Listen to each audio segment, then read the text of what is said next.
Ya sebenarnya orang yang paling takut apabila harga emas naik macam ni bukanlah orang yang kebanyakan macam kita, tetapi orang yang kaya dan juga ada duit banyak dalam bank. Kenapa mereka takut? Sebabnya nilai ataupun nombor angka tersebut walaupun nombornya masih sama, angkanya masih sama, tetapi nilainya semakin lama akan semakin menyusut. Contohnya, katakanlah orang kaya yang ada duit dalam bank sebanyak 1 juta pada tahun 2010.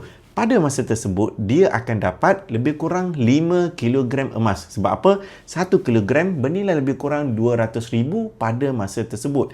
Hari ini, kalau dia masih lagi maintainkan 1 juta tersebut dalam akaun bank dia, maka dia hanya akan dapat tidak sampai 2 kilogram emas. Sebab apa? 1 kilogram emas sekarang telah pun mencecah RM600,000 untuk 1 kilo yang sama. Nampak tak kat situ? Kalau dulu 1 juta dia tukar, dia akan dapat 5 kilo. Sekarang kalau 1 juta dia tukar, dia hanya akan dapat 2 kilo. Soalan saya, ke mana menghilangnya 3 kilogram emas yang mana dia sudah tidak dapat beli pada hari ini? Jawapannya ialah kerana kejatuhan wang ringgit dan juga inflasi.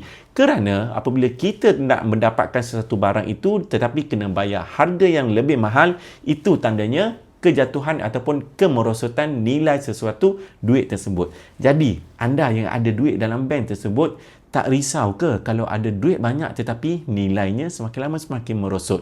Sebab itu orang yang kaya, mereka simpan duit bukan sebab nak kaya tetapi lebih kepada nak protect kekayaan dia daripada terus jatuh dan juga merosot. Anda boleh mula dengan 100 dahulu, kumpul dahulu gram-gram emas dalam akaun emas Gap, kemudian keluarkan dan tukarkan, fizikalkan kat tangan seperti yang ada dalam tangan saya ini.